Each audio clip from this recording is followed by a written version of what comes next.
मित्रों नमस्कार, मैं हूं करण। मित्रों, जैसा कि आप जानते हैं, कल दिनांक 21 जुलाई सन 2023 राष्ट्र धारक दल की बैठक बुलाई गई थी। एक सभा हुई जिसमें से आप में से अधिकांश लोग आए और दल का एक एजेंडा तय किया गया।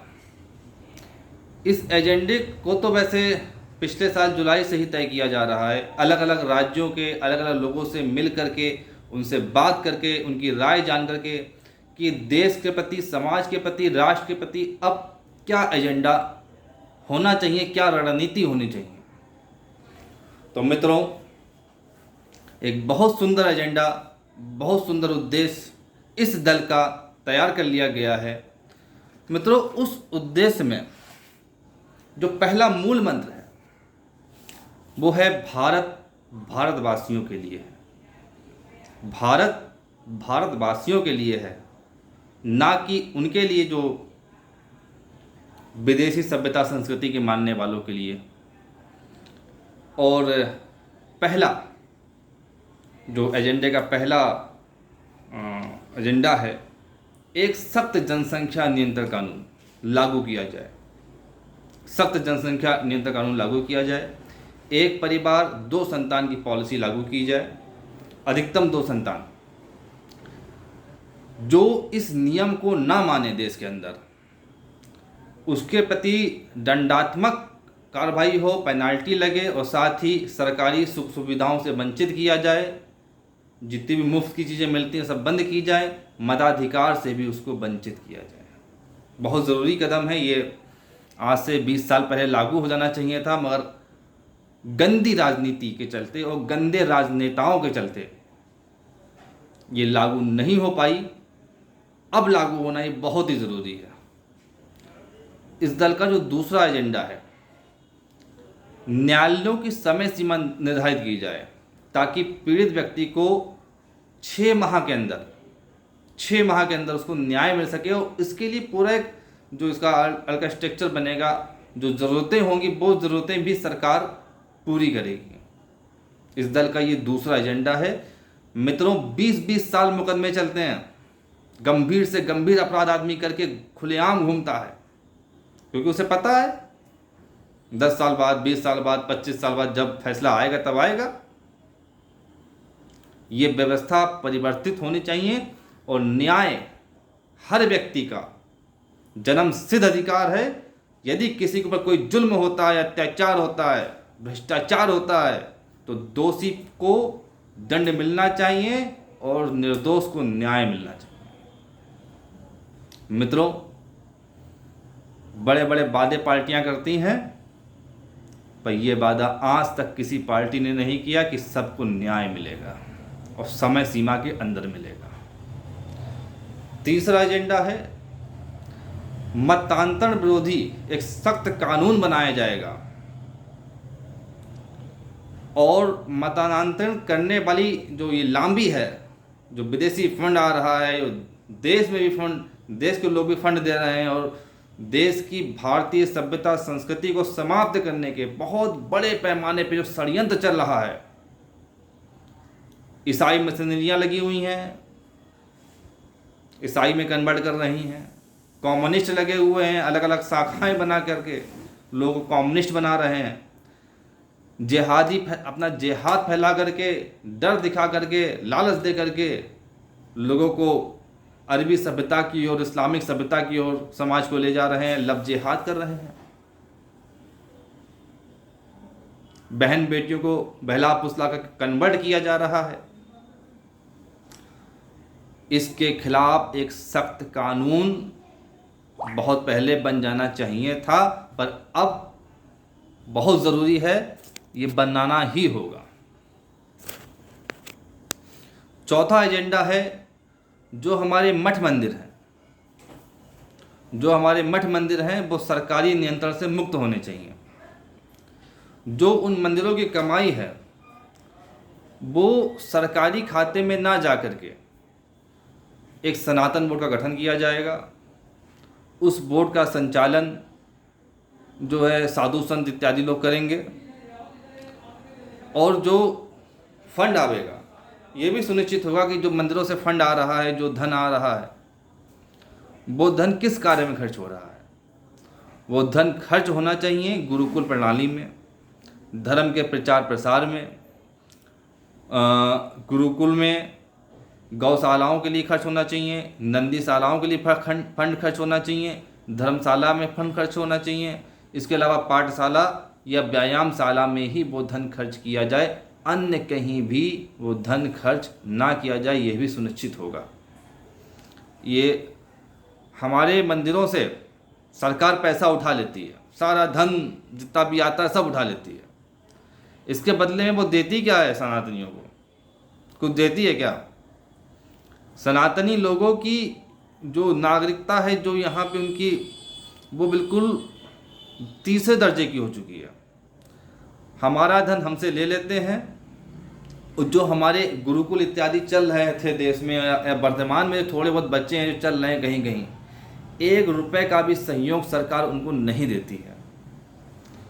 और जो विदेशी सभ्यता संस्कृति के प्रचार के लिए मदरसे वगैरह चल रहे हैं, उनको सरकार वहाँ के शिक्षकों को 1-1 लाख रुपए महीना तनख्वाह देती है, और बाकी सारे खर्चे भी उठाती है, और लेती उनसे कुछ नहीं है। मस्जिद से और इनके मज़ारों से 1 पैसा भी सरकार नहीं लेती है, चर्च से नहीं लेती, गुरुद्वारे से नहीं लेती है, गिरजाघरों से नहीं लेती, कहीं से रुपये नहीं लेती है, देती है उनको।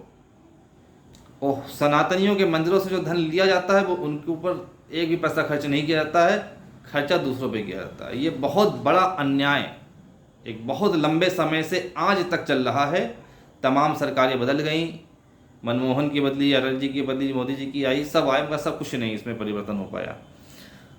पांचवा जो हमारा एजेंडा है, बहुत महत्वपूर्ण, आज तक किसी ने नहीं उठाया है इस एजेंडे को। देश के सभी जो 18 राज्य और 92 जिले जो सीमावर्ती हैं, सीमावर्ती जो 18 राज्य और 92 जिले हैं, इन जिलों में जो यहाँ की जनसंख्या जो बहुत तेज़ी से परिवर्तित हुई है विदेशी सभ्यता संस्कृति में, इसको पुनः बहाल किया जाएगा और सुनिश्चित किया जाएगा कि सभी सीमावर्ती जिलों में केवल या अधिकांश आबादी यहाँ के मूल निवासी जो भारतीय सभ्यता संस्कृति के मानने वाले लोग हैं उन्हीं की होनी चाहिए। 75% से 100% तक इनकी जनसंख्या को लाने का सुनियोजित तरीके से हमारा प्रयास रहेगा। पूरा प्रयास रहेगा कि यहाँ पे जो आबादी है वो भारतीय सभ्यता संस्कृति के मानने वाले लोगों की ही हो। अच्छा, इससे होगा क्या? जो विदेशी षड्यंत्र होता है वो समाप्त हो जाएगा। सीमावर्ती जिलों से ही सब षड्यंत्र होते हैं, सारे हथियार, सारे हवाला कारोबार, सब ड्रग्स वगैरह जो है सीमावर्ती जिलों से ही भारत में आती है, तो ये बहुत कम हो जाएगी। 90 के दशक में जिस तरह से कश्मीर में सनातनियों का कत्लेआम हुआ, ये पूरा 100% विदेशी षड्यंत्र था, और सीमावर्ती जिलों में ये सबसे अधिक हुआ, और वहीं से सब हथियार और सब कुछ जो है प्रोपोगेंडा और जो सब कुछ जो मानसिक लोगों को तैयार किया गया, हथियार से लोगों को तैयार किया गया, सब विदेशों सीमावर्ती जिलों से हुआ, और आज तक हो रहा है। आज तक वहाँ पे सनातनियों की टारगेट किलिंग हो रही है। तो इस प्रकार की हरकतें बहुत कम हो जाएंगी। पश्चिम बंगाल में देखिए किस तरह से घुसपैठ हो रही है, और सीमावर्ती जिलों में अब सनातनियों का रहना दूभर हो चुका है। पश्चिम बंगाल के अंदर, कश्मीर के अंदर तो पहले से, और नॉर्थ ईस्ट के जितने भी ज़िले हैं उन ज़िलों में सनातनियों का, यहाँ के भारतीय सभ्यता संस्कृति के मानने वाले लोगों का रहना दूभर हो चुका है। अब उनको फिर से बसाना चाहिए, और भरपूर तरीके से उनको बसाया जाएगा। ऐसा प्रयास हम लोग, हमारी पार्टी राष्ट्र धारक दल की पूरी जिम्मेदारी रहेगी कि वो ऐसा काम करें। इसके अलावा गौशालाओं के लिए हर ज़िले में गौशालाएँ खोली जाएंगी, नंदीशालाएँ भी खोली जाएंगी, और गौ अनुसंधान केंद्र भी खोले जाएंगे, और गौ मंत्रालय का गठन भी हो। और ना केवल गौशाला तक ये सीमित रहे, बल्कि यहाँ पे गौ के संवर्धन के लिए उन्हें कुछ गौ आश्रित उद्योगों से भी जोड़ा जाएगा, और साथ ही उन्नत किस्म की नस्लों को तैयार किया जाएगा गौशालाओं गायों की, ताकि लोग इनकी वैल्यू समझें। उन्नत किस्म की गौ नस्लें तैयार होंगी, भरपूर दूध देंगी, तो लोग इसका पालन पुनः शुरू कर देंगे अच्छे से। इसके अलावा जो 7वां एजेंडा तय हुआ वो तो एक बहुत बड़ी समस्या का समाधान लेकर के आया है। बहुत बड़ी समस्या का समाधान। देश में जो 5% से या 5% या उससे कम आबादी का जो मजहबी समूह या धार्मिक समूह होगा, उसी को अल्पसंख्यक का दर्जा दिया जाएगा।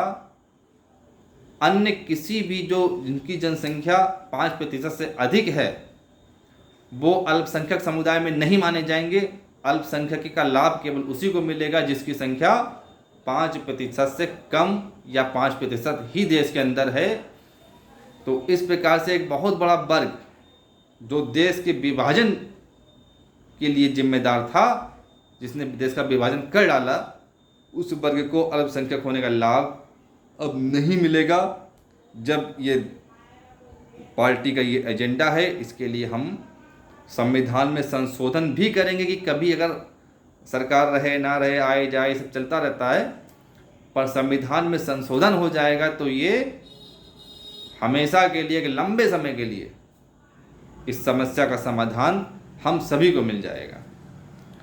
और 8वां जो एजेंडा है कि संसार में कहीं भी रहने वाले हिंदू, सिख, जैन, इन 3 समुदाय के लोगों को, क्योंकि ये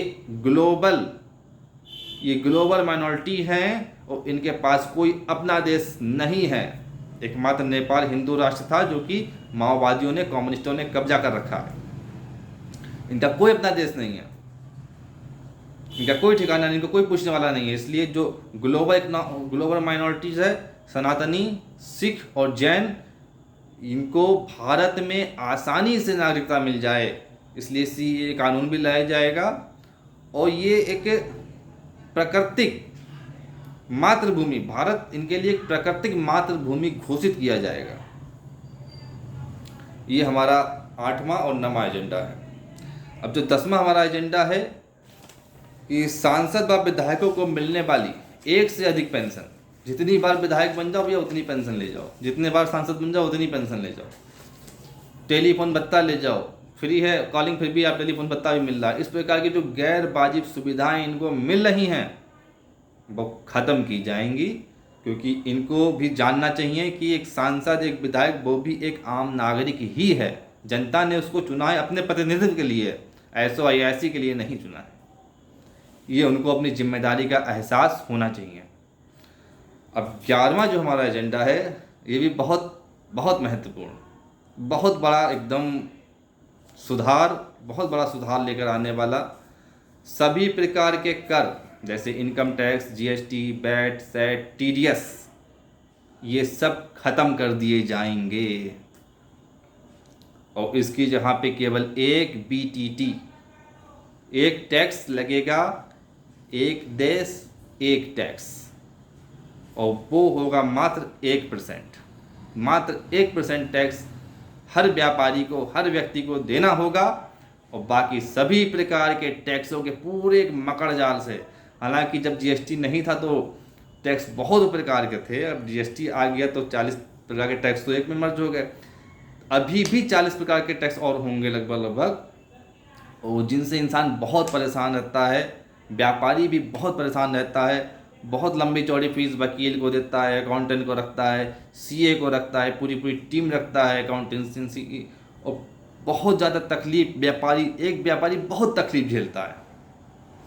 जाने कितने प्रकार के टैक्स, कभी कहीं से नोटिस आ जाता है, कभी कहीं से नोटिस आ जाता है, वो यही टेंशन रहता है कि यार क्या करें।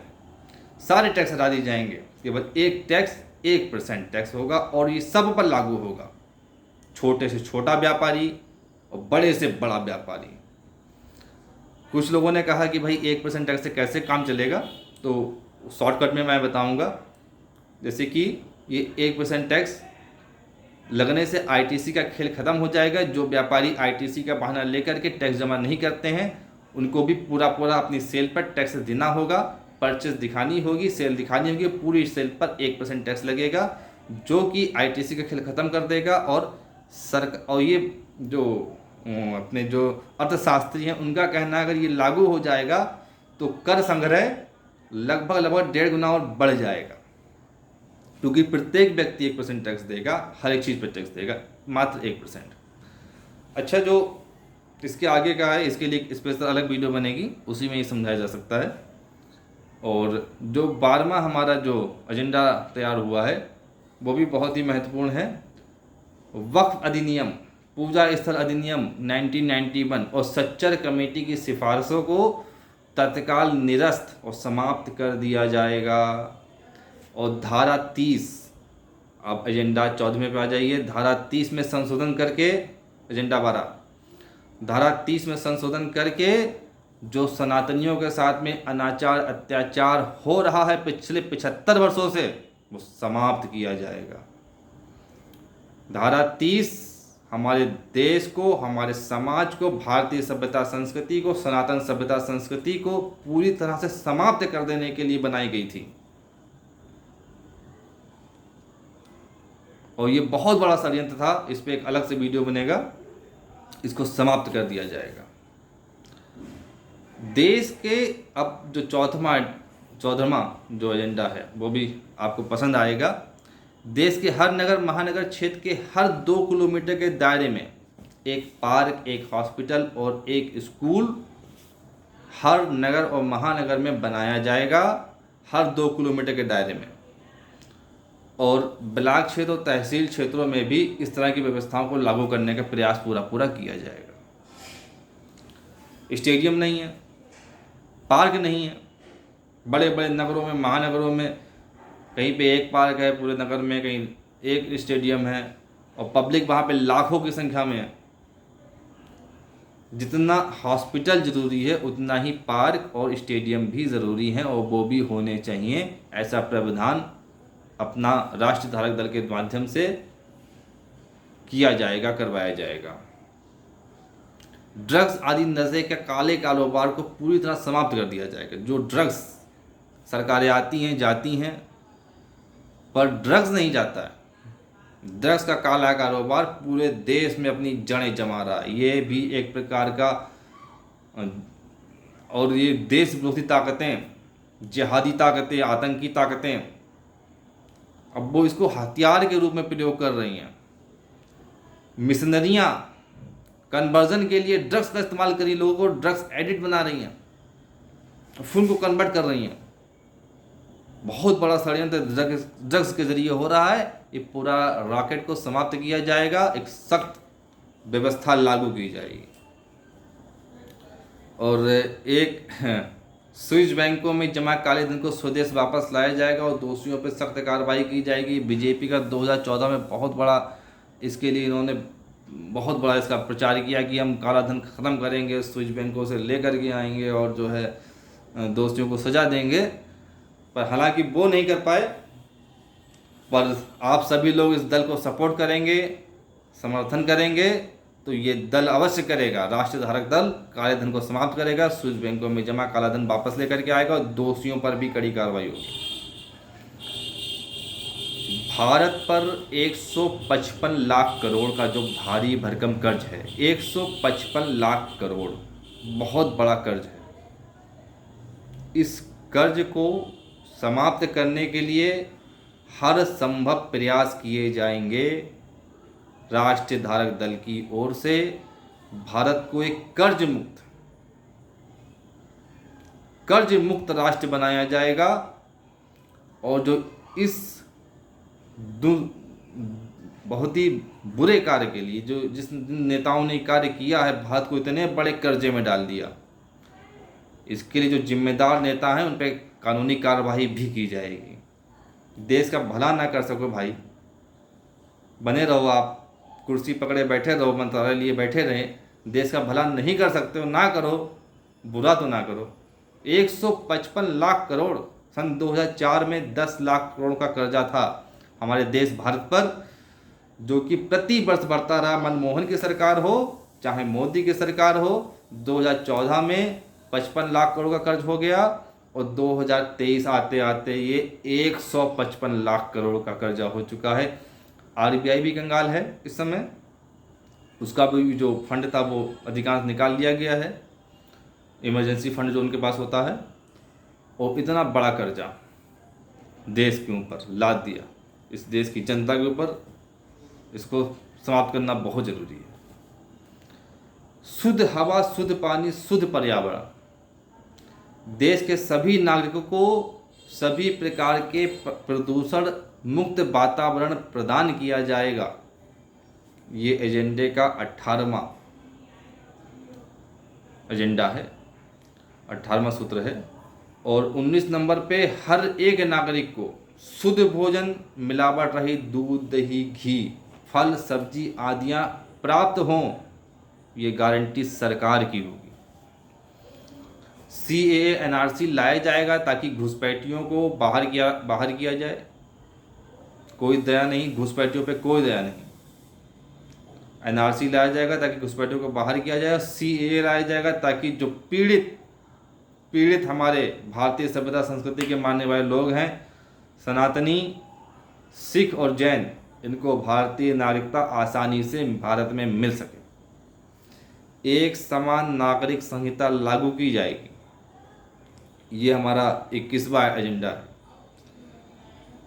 एक महिला के साथ कोई युवक शादी करता है, लड़की कुछ साल रहा, फिर पसंद नहीं आई लड़की, कुछ समस्या लगी, वो दूसरी शादी कर लिया। अब वो पहली पत्नी रोए, गिड़गिड़ाए, चिल्लाए, थाना जाए, पुलिस जाए, कोर्ट जाए, कोई सुनवाई उसकी नहीं हो सकती, क्योंकि उस युवक के पास अपना एक पर्सनल लॉ है जो उसे 4 शादियां करने की इजाज़त देता है। ये कहाँ का न्याय है? इस देश में क्या हो रहा है? एक समान नागरिक संहिता लागू होगी और सभी को एक कानून के तले रहना होगा, वो भी बहुत ही कम समय में। ये 10 साल का समय नहीं लगेगा। हर जिले में एक वृद्धा आश्रम और एक अनाथालय हर जिले में, और एक साथ खोले जाएंगे एक ही स्थान पे, जहाँ पे बच्चे में अनाथ बच्चों को आश्रय मिलेगा और बूढ़े बुजुर्गों को, जिनका कोई नहीं है, उनको भी आश्रय मिलेगा। और 23वां जो एजेंडा है, एक्स मुस्लिम समुदाय को, जो एक्स मुस्लिम समुदाय जो भी जल्दी पिछले 6-7 सालों में डेवलप हुआ है और जिनकी संख्या करोड़ों में होने लगी है। भारत में, पाकिस्तान में एक्स मुस्लिम समाज की संख्या बहुत अधिक हो गई है, पर इन पे हमेशा हमले हुआ करते हैं। कट्टरपंथी लोग इनको मारा करते हैं, इनको समाप्त करने पे लगे रहते हैं। तो इनके लिए कुछ विशेष सुविधाएं देना आवश्यक हो चुका है। ये समाज की मांग है, समय की मांग है। तो जो एक्स मुस्लिम समुदाय है, इस समुदाय के लोगों को एक अल्पसंख्यक समूह के रूप में जाना जाएगा। इनको सुविधाएं मिलेंगी, साथ में इनको सुरक्षा मिलेगी, क्योंकि इन पे बहुत ज़्यादा हमले हो रहे हैं। शिक्षा के क्षेत्र को मूल्यपरक, रोजगारपरक, तकनीकी रूप से और सांस्कृतिक रूप से उन्नत बनाते हुए पूर्णतः निःशुल्क रखा जाएगा, ताकि अच्छी प्रतिभाएं निखर करके सामने आएं और इस देश का, इस राष्ट्र का भला करें। कुछ चुनिंदा परिवारों ने इस देश के ऊपर अपना कब्जा कर रखा है, सभी जानते हैं। कुछ परिवारों ने पूरे व्यापार को कैप्चर कर रखा है, कुछ परिवारों ने पूरी राजनीति को कैप्चर कर रखा है। ऐसा इसलिए है कि सबको उच्च शिक्षा निःशुल्क प्राप्त नहीं हो पाती है। निःशुल्क बिजली मिल जाती है, निःशुल्क पानी मिल जाता है, निःशुल्क सड़क तो मिलती है, घर भी निःशुल्क मिल रहे हैं, सिलेंडर निःशुल्क, सब चीज़ें निःशुल्क मिल रही हैं, लैपटॉप निःशुल्क, टीवी निःशुल्क मिल रही है। कोई पार्टी आ रही है, वो साइकिल का वादा कर रही है, कोई मोटरसाइकिल का वादा कर रही है कि हम ये फ्री दे देंगे, हम वो फ्री दे देंगे, हम वाईफाई फ्री दे देंगे, पर शिक्षा फ्री कोई नहीं देगा। क्योंकि शिक्षित हो जाओगे तो ये सारी चीज़ें खुद कमा लोगे। राष्ट्रीय धारक दल की घोषणा है कि शिक्षा पूर्ण रूप से निःशुल्क होगी। सभी प्रकार की शिक्षाएं सभी नागरिकों के लिए निःशुल्क होंगी और बेहतर से बेहतर होंगी, विश्व स्तरीय होंगी। स्वास्थ्य के क्षेत्र में देश के नागरिकों को बेहतर से बेहतर सुविधा दी जाएगी। गंभीर से गंभीर बीमारी का उपचार पूर्णतया निःशुल्क होगा। स्वास्थ्य के क्षेत्र में एक गरीब व्यक्ति जो बीमारी से पीड़ित होता है और बीमारी के इलाज के लिए अपना घर बार खेत सब बेच देता है, ऐसी नौबत राष्ट्रीय धारक दल नहीं आने देगा। और इसके लिए स्वास्थ्य की सभी सेवाएं हर गरीब के लिए और मिडिल क्लास के लिए तो पूर्णतः निःशुल्क होनी ही चाहिए। ऐसा हमारा पूरा प्रयास रहेगा। आरक्षण की सुविधाएं समाज के प्रत्येक वर्ग के गरीब अभ्यर्थियों को भी प्राप्त होंगी। गरीब अभ्यर्थियों को भी आरक्षण की सुविधाएं प्राप्त होंगी, ऐसा इस दल का एजेंडा है। गाय की उन्नति संवर्धन के लिए गौ विकास मंत्रालय का गठन होगा और गौ हत्या पर पूर्ण प्रतिबंध के लिए कानून बनाया जाएगा। इस प्रकार के एजेंडे राष्ट्रीय धारक दल के कार्यकर्ताओं ने तैयार किए हैं इस राष्ट्र के लिए, राष्ट्र प्रेमी बंधुओं के लिए, धर्म प्रेमी बंधुओं के लिए। अब आप सबका फर्ज है कि जो राजनीतिक पार्टियां आपको ठगती आई हैं, जो आपका इस्तेमाल करती आई हैं, आपको केवल एक हिंदू वोट बैंक के तौर पे या मुस्लिम वोट बैंक के तौर पे देखती आई हैं, अब आप उनका साथ देंगे या राष्ट्रीय धारक दल का साथ देंगे? क्योंकि अभी तक लोगों के पास में विकल्प नहीं था। लोग कहते थे, लोगों से बात हम लोग करते थे तो लोग कहते थे विकल्प नहीं है, कहाँ जाएं, किसको वोट दे करके आए? जो चोरों में कम चोर है उसको वोट दे आते हैं या नोटा दबा आते हैं। नोटा एक नेगेटिविटी का सूचक है। हमें नकारात्मक की ओर नहीं जाना है, हमें सकारात्मकता की ओर जाना है। और आप सबसे पुनः निवेदन है, राष्ट्रीय धारक दल को आप तन मन और धन से सपोर्ट करें। धन्यवाद, नमस्ते।